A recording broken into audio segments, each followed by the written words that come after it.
Mengapa Israel menjadi salah satu negara paling maju di Timur Tengah bahkan di dunia? Selain itu, Israel bisa tetap kaya raya meski selalu dalam kondisi konflik dan perang, padahal bukan penghasil energi fosil, terutama minyak bumi, seperti negara-negara tetangganya.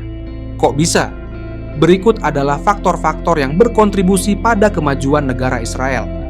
1. Modal manusia yang berkualitas tinggi.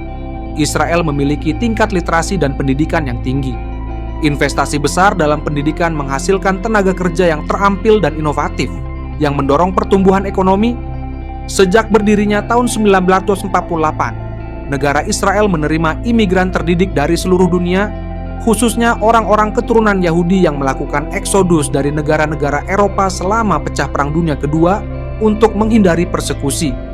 Banyak dari mereka merupakan tenaga ahli yang membawa serta keterampilan, teknologi, dan ide-ide baru ke Israel. Pada 1980-an, banyak orang yang bekerja di Silicon Valley, Amerika Serikat, bermigrasi ke Israel.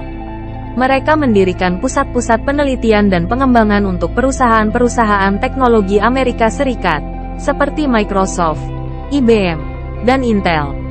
Kemudian, pada tahun 1990-an, para insinyur terampil juga berdatangan dari negara-negara bekas Uni Soviet, Rusia saat ini, untuk bermigrasi ke Israel, yang membuat negara itu semakin diberkati dengan kelimpahan sumber daya manusia terampil.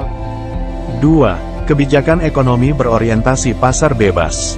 Pemerintah Israel menerapkan kebijakan ekonomi yang pro-pasar, menarik investasi asing dan mendorong kewirausahaan. Selain itu, Israel terkenal dengan fokusnya pada penelitian dan pengembangan, menghasilkan inovasi di berbagai sektor, seperti teknologi informasi, bioteknologi, dan pertahanan.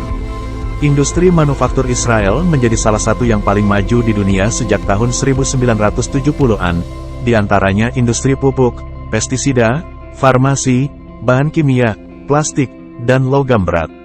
Fokus ekonomi tersebut membuat Israel berbeda dengan negara-negara Arab tetangganya yang bergantung pada produksi energi fosil, terutama minyak bumi. Bahkan saat ini Israel tercatat sebagai negara pengimpor neto atau net importer bahan bakar fosil tersebut. 3. Dukungan internasional. Amerika Serikat telah menjadi sekutu kuat Israel, senantiasa memberikan bantuan keuangan dan militer yang signifikan.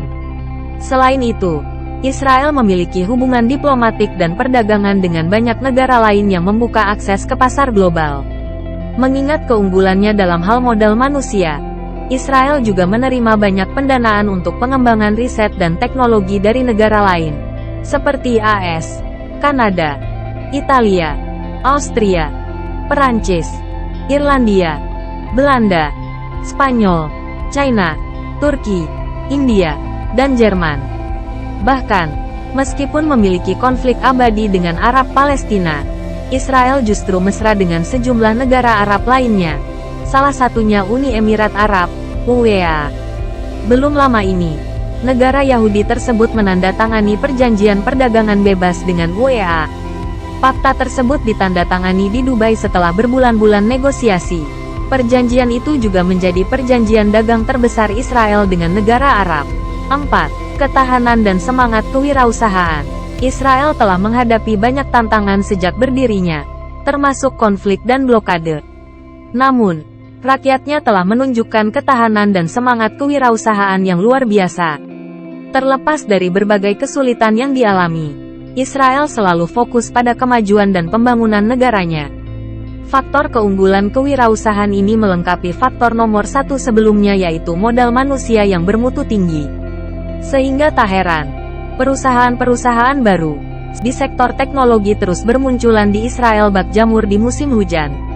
Sektor teknologi yang sebelumnya hanya menyumbang sebesar 37% dari produk industri meningkat menjadi 58% di tahun 1985, dan kembali meningkat jadi 70% pada 2006.